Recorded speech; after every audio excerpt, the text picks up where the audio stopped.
Children, now we will study about the role played by the artist and how the improvement in art pieces took place at that time, and what role was played by the artist in bringing the Renaissance movement in European continent. So here we will discuss about the artist and the realism. Apart from the formal education, art, architecture and books were wonderfully effective in transmitting the humanist ideas. So ideas which were developed by the universities, those were the humanist ideas, and they were transmitted to the people through the art pieces, architecture and books. So these were the medium through which the humanist ideas were spread out throughout the European continent. Artists were inspired by studying the work of the past. For this, artists tried to seek out the ancient work of the art of the ancient Roman Empire, and the material remains of the Roman culture were sought with as much excitement as the ancient text. Means the ancient text was considered to be very important to understand the culture of ancient Roman Empire. The same way, art pieces were also discovered by the artist, so that they can also create the lifelike portraits which used to be created at the time of the Roman Empire. Perfectly portioned men and women sculpted so many centuries ago made Italian sculptor want to continue that tradition. So the art pieces which were discovered by these artists from the ancient Roman Empire's ruins, they were also perfectly cut, they were also perfectly designed, and the artists of that period which we are talking about, they also tried to make the same kind of art pieces at that time. And one you can see from the image, this art piece is called as the Pieta, where Mother Mary is carrying the ailing Christ in her lap, and this was carved by the famous artist of that time, that is Michelangelo. Now artist and realism. So artists tried to make their art pieces as much as realistic as they could do, and for that they also took help from the scientists of that time. So artistic concern to be accurate was helped by the work of scientists in studying the bone structure. So they wanted to study the anatomy so that they can make the lifelike statue, and for that they were helped by the scientists of that time, and with the help of the scientists they studied the human anatomy so that they can make the perfect pieces of art. And the credit goes to the Andreas Vesalius, who was the first person who dissected the human body, and he was working at the University of Padua, and he was the professor of the medicine. So he dissected the human body and he studied the anatomy of human body, and he also helped the artist to make the perfect lifelike art pieces of that time. Then not only the sculptor, the painter also played their important role to make the lifelike portraits of that time. Painters did not have older works to use as a model. Sculptor could find out a lot of old work from the ancient Roman ruins, but that kind of things were not available for the painters. But still they, like the sculptors, painted the realistically as possible. And you can see one specimen over here. This is the image of Mona Lisa, which was painted by Leonardo da Vinci. So he was also a great painter who used to portray the human being as realistic as the lifelike. They found that knowledge of geometry, so they took help of the geometry. So mathematics here played an important role making such kind of portraits, help them understand perspective, and that by nothing the changing the quality of light. So they use the quality of light by making it dark and light.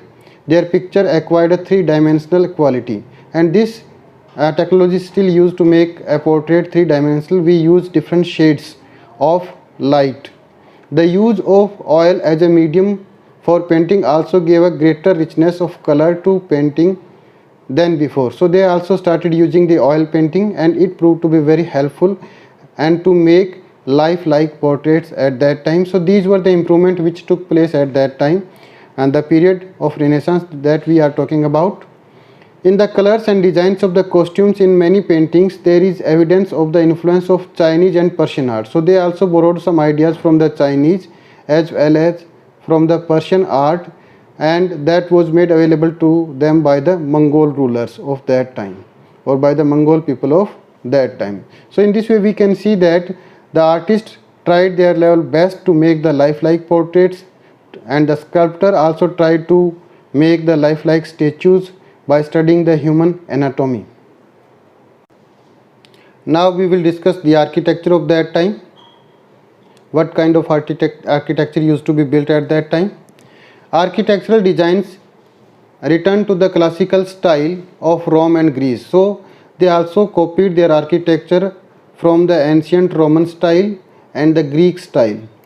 Public buildings, homes and villas are designed using Greek and Roman architectural style. So the Roman architectural style was again revived in this period, as the artist revived the art of sculpture at that time.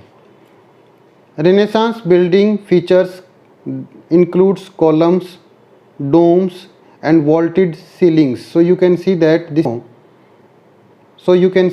is the famous Duomo, which was designed by the Brunelleschi, who was also a great architect of that time.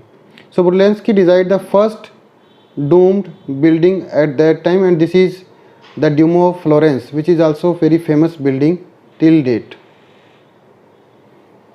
Now architecture includes certain other people also. Some individuals were skilled equally as the painters. So they were multi-talented people. They were also good painters, sculptors and architects as well. The most impressive example is Michelangelo Buonarroti, about whom we have already discussed that he also designed the Pieta. He also sculpted the Pieta where Mother Mary was carrying the ailing Christ. So that is also one of the masterpieces designed by him. He also immortalized by the ceiling which he painted for the Pope in the Sistine Chapel Church. So here it is the image of that roof which was designed by Michelangelo. So he was also a great sculptor, as well as he was also a great architect. Another remarkable change was that from this time artists were known individually by the name. So they were not known by their guild, rather they were known by their name. So there was individual identity to each and every artist at that time, and man was known by his merit, not by his birth. Now comes the role of the book. So far we discussed the role played by the art, then we discussed the role played by the architecture. Now we will discuss that what kind of role was played by the printed books. And development of printing technology. By that time there was the development of printing technology in European continent, and European borrowed the idea of printing technology from Chinese people. So China was the first country where the printing technology was invented, because the European traders, diplomats became familiar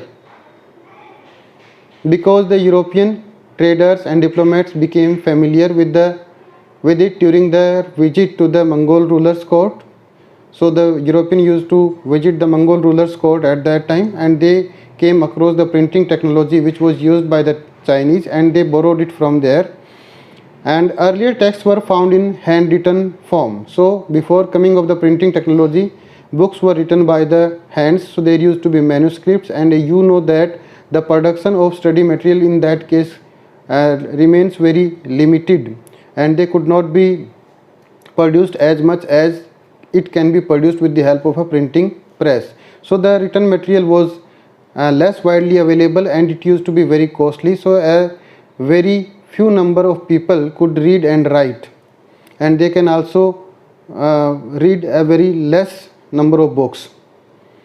Johannes Gutenberg, who was a German, he designed the first printing press, made first printing press, and printed 150 copies of the Bible in 1455. So the first book which was published in Europe, that was the Bible, and 150 copies of Bible were produced at that time. And during the period which was consumed in printing 150 copies of Bible, one copy could be written by a monk. So the production process increased by 150 times. So the books became widely available in the market, and this also resulted in the circulation of knowledge which was available at that time among the common people, because now it was within the limit of common man to purchase the book, because they did not remain as costly as they used to be before the arrival of the printing technology, because at that time the books used to be produced with the hand. As a result, they used to consume a lot of time to write a book, so the cost of the books was also very high and it could not be purchased easily by the people. But due to the coming of printing technology, the prices of book also lowered. As a result, it was available for the common man. Now this is the printing press, which was designed by Johannes Gutenberg. So what kind of development took place in the printing technology, that we will discuss over here. All classical text in Latin had been printed in Italy by 1500 AD. With the availability of the printed books, the dependency of students over lecture note was ended. So this change took place because of the availability of the printed book. Now they were not entirely dependent upon the lecture note which was delivered to them by their professor in the universities. They can also study at home. So self-study could be done with the help of these printed material, because maximum books which we used to be available at that time in Latin language, they were all printed on the paper with the help of the printing press. The ideas, opinion and information spread widely and rapid. So the knowledge spread rapidly among the people. The printed books promoted new views rapidly. This made it possible for individual to read books as it was possible to buy a copy for oneself. So why it became available for common man? Because the production increased, and more production also resulted in lowering the prices of the books.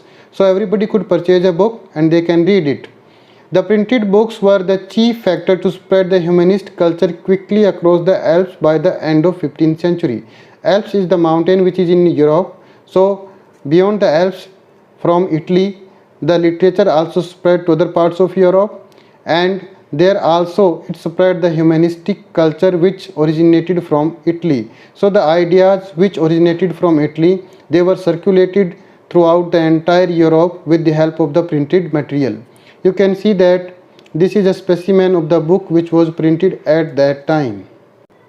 Now new concept of human beings. Earlier man used to be respected not because of his merit, rather because of his birth, and he also used to avail the privileges based upon his birth.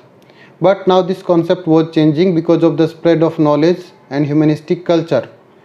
One of the features of humanist culture was a loosening of the control of religion over human life. Before this period, there used to be the feudalism in Europe, and as we have discussed in the last chapter also, that the church used to be very powerful and it had a tight control over human life. But now this tight control of the church was loosened. Italians remained religious through they were attracted by the material wealth, power and glory. Now the Italians were not bothering about the religion, rather they were more attracted towards wealth, power and glory. So they became more materialistic in nature. A humanist from Venice, Francisco Barbaro, wrote, so this is the name of the humanist who wrote that he wrote the pamphlets in the defense of the possession of wealth, and called it a virtue. Means possessing the wealth was also called a virtue at that time, which was criticized earlier by the church. Lorenzo Valla, who thought that the study of history leads a man to attempt for a life of perfection, in his book on pleasure he wrote about that. So these were the different writers who also played their important role in spreading the ideas of humanistic culture throughout the European continent. Now again we will read about the new concept of human being, and there was a concern over good manners. So good manners were given more importance at that time, that how one should speak politely and dress properly, that was given more importance than the religion and the study of the religious books. Humanism stressed that individuals were able to shaping their own lives through the resources rather than the mere search for the power and money. Means one can reshape his life or he can make his future better with the help of the manner which he had learned and the merit which he had acquired. This belief was linked with the view that human nature was many sided. So there used to be humanist writers who wrote about the humanistic nature, and they said that it was not of one side, rather it was many sided, and they may be against each other. Means one nature of one human being may not be the same as the nature of another human being, and they all are the part of the society. And Machiavelli, who used to be the famous writer of that time, he wrote about the humanistic nature, and he said that all human beings are bad and they are ever ready to display their vicious nature, partly because of the fact that human desires are insatiable. Means human being is a slave of his desire, according to Machiavelli. He also wrote about the nature of human being, and he wrote that some human beings are generous, some are miser, some are benefactor, whereas some are grasping, some are cruel, and some are compassionate. So all human beings are not the same. So the notion which was given by the church in the time of feudalism, that man is good or bad by his birth, so this was discarded in this period, and the writers wrote that human being vary from one person to another person, and there is no concern on it by the birth or in the family in which he was born. That has no influence at all upon the human nature. Now what the female started aspiring at that time, that we will discuss over here. So we will discuss the aspiration of the women. The new ideas like individuality and citizenship regarding human beings excluded the women. So mainly the writers and everybody was talking about the man at that time, and human being discarded the importance of the women at that time. They were excluded from the new notion which was developed about the human being. Men from aristocratic families led the public life and were the decision maker of their families. So from the high birth families or aristocratic families, the main decision used to be taken by the men, and women used to remain in the background. They were not given at that as much importance as the men used to have at that time, and they were not having a public role to play. The sons were provided with the education to lead a family business or public life, but generally women were not given that kind of education. Women had no say in business matter, though their dowries were invested. So the dowry which was brought by a lady, that was invested in the family business, but they could not take any decision regarding the business of the family. So only male dominated society used to be there at that time. Those girls whose dowry was not arranged were sent to the convents to lead the life of the nun. So female whose parents were not able to arrange the dowry at the time of marriage, they were not married throughout their life, and they had to become nun, and they have to spend their life in the monasteries or abbeys. So that kind of situation was there. So we can say that women were highly discriminated at that time also. Now what they thought about their future and what were their aspirations, that we will discuss here. The women were looked upon as keeper of household only. Means they could look after their children and they can do the household work only. And the condition of women in the families of the merchant was in contrast to that of the aristocratic families. So the aristocratic families were doing more exploitation of the female as compared to the family of the merchant. In the merchant's family, they were also playing their role in the public. They used to assist their husband in running the business, and in the absence of their husband, they used to run the business of their husband, and they used to look after the business as well. And they were also playing the public role in the absence of their husband. And if a lady used to become widow at an early age, and she used to play the public role in the family. Several women were intellectual humanists, like some examples are given over here. Like this is the image of Castra Fidel, was one of them, and she was known for her proficiency in Greek. She used to speak Greek language, and Latin language, and was invited to deliver a lecture in the University of Padua. So she was a highly literate woman and who was called to give a lecture in the universities also. Fidel was among those women who criticized the Republic for creating a highly limited definition of liberty.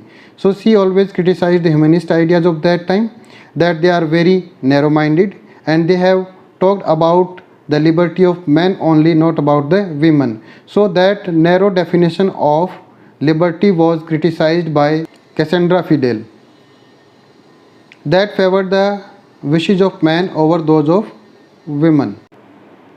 Another outstanding woman of that time was the Marchesa of Mantua, and her name was Isabella d'Este. You can see that this is the portrait of Isabella d'Este.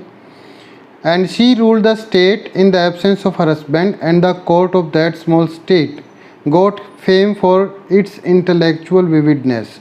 So she successfully used to run the court in the absence of her husband. And the writing of the women of that period revealed that their confidence that they should have economic power. So this kind of lady used to show that they should have more economic power, they should be at the center stage of decision making, they should have the property rights, they should also have education of that time, so that they can also get the individuality in a world which was dominated by the men. So the women of that time also wanted the individual dignity as it was given to the men with the changed concept of human being. Now when these ideas were emerging, so debate also used to be there in the Christianity. The question started to be raised by the people upon the existing Christianity. In the 15th and 16th century, the North European university scholars were attracted by the humanist ideas. So they also liked the ideas which was developed at that time. Like Italian scholars, they also paid attention to the classical Greek and Roman text together with the sacred book of the Christians. So Greek and Roman texts were given more importance and they were considered to be very important. The professional scholars led the humanist movement, which also influenced the member of the church. They also spread the movement, and with the help of that movement they tried to influence the people of the church. They discarded the meaningless rites which they considered as later addition and directed the Christian to follow the religion. Means they believed that the original religion of the Christianity was altered by the people of the church in their greed, and they are trying to impose their own principle upon the people which was meaningless according to them, and they discarded that kind of rituals. There used to be some humanist writers as well, like the Christian humanist writers like the Thomas More, and he belonged to England, and second was the Erasmus, who belonged to Holland. These were the writers who wrote about the greed of the church, and they believed that the church had become too greedy and it is extorting the money from the people forcibly in the name of different kind of rituals. And these rituals had nothing to do with the true religion of Christianity, rather they were added later on by the people of the church so that they can extract more money from the people. And one such ritual was the document of indulgence.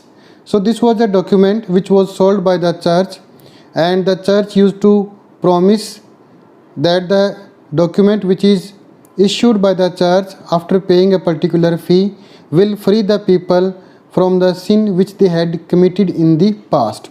So that was only a hypocrisy in the name of the religion by the church, and it was highly criticized by these writers and some other humanist thinkers. The printed book like Bible was available in the local language, and that disclosed the Christians about the true religion of the Christianity. So whatever the church used to say to them was not believed by the people, because they had certain other sources through which they can verify that particular ritual, because the books became available after the coming of the printing technology. So they started rebelling against the taxes which was imposed by the church in the name of religion, and they did not like their interference in their day-to-day work. So the people became less faithful towards the church, and church lost its credibility because of the writing of the writers and because of the availability of the printed materials. Now there used to be some humanist thinkers who reformed the Christianity also, and one such thinker and reformer was the Martin Luther, and he was a German monk, and he started a movement, and the name of that movement is Protestant Reformation. So it was against the Catholic Church, the old church which was controlling the life of the people. So he started a movement against that church. He said that a person did not need priest to set up a contact with the God, rather he can directly set up a contact with the God, so he doesn't require any mediator, as it is claimed by the people of the church. That led to the breakup of the German and Swiss churchmen, the Pope and Catholic Church. So they did not have their contact further with the Catholic Church, and they disconnected their contact with the Catholic Church after the influence of the Martin Luther. October 1357 posted 95 theses. He posted 95 theses on the church, and in this thesis he criticized the church, and 1000 of the copies distributed through the Germany and later on in other parts of the Europe. So the church got a setback by his writing, and again the Christianity was divided into two sections after the movement which was started by Martin Luther, and now there are two branches of Christianity till date, and one is Protestant and second is Catholic. So there are some countries which are Catholic and there are some countries in the world which are Protestant. Like England is a Protestant, whereas Italy is Catholic, Portugal is also a Catholic country. Now again we will read about some more humanist thinker, and they also started the debate within the Christianity, and one such thinker was the Ignatius Loyola. He organized a society, and the society is called the Society of Jesus. So he started a Jesuit society, and his followers were called Jesuits. The aim of the society was to serve poor and widen their knowledge of the other culture. So that was not as orthodox society as the church used to be. So he also reformed the old Catholic Christian religion. Now there were some other people who were also the follower of Martin Luther, like Ulrich Zwingli, who was from Switzerland, and Jean Calvin. They also followed the Martin Luther's ideas, and these reformers had a greater popular support in the towns and in the rural areas, and they also played a very important role in reforming the Christianity or the Christian religion. Other German reformers like the Anabaptists, so these were the people who were more radical in nature. They were called the Anabaptists, and they blended the idea of salvation to all kind of social operation. Means if they will criticize the social operation, they will get the salvation after the death. So that idea was also tested by these people, and they became more radical in nature. They argued that God has created all men as equals, and therefore they are not expected to pay tax and have the right to choose their priest. So they should not pay any tax to the church because everybody is equal in the eyes of the God.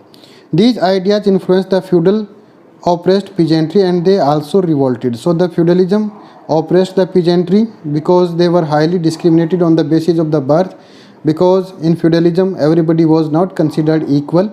But after the influence of the ideas of Anabaptists, the peasants got a sigh of relief, and they also became the follower of Anabaptists, and they started revolting against the system, and they became more radical in the nature, and they believed in the violence also. So Martin Luther did not like such kind of protest. As a result, he asked the emperor to crush such kind of the revolts. Martin Luther opposed the radicalism and asked the German ruler to suppress the rebellious in 1525. That I told you that Martin Luther wanted a protest in a peaceful manner, but these Anabaptists used to be very violent in their protests, so he asked the German ruler to suppress such kind of the violent opposition. In England, the ruler broke the connection with the Pope. As I told you that in this way, England became a Protestant country later on. The king or the queen was the head of the church, and it is still the head of the church in England, and they had no relation with the Roman Catholic Church at that time. So they disconnected their relation with the Roman Catholic Church under the influence of the Protestant Reformation movement.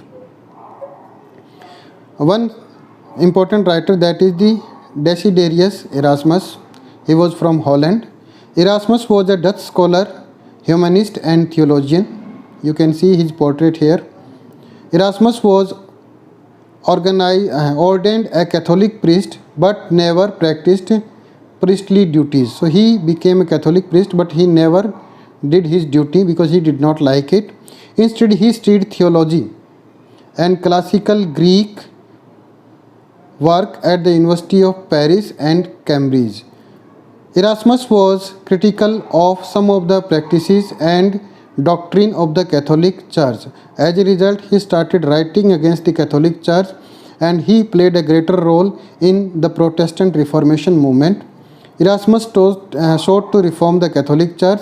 So the combined effort of these writers as well as the leader of Protestant Reformation, that was Martin Luther, they reformed the Christianity, and Christianity became divided into two branches, Protestant and Catholic. So old religion of Christianity was called Catholic, and the new religion which came out because of this Protestant Reformation movement is called Protestant Church.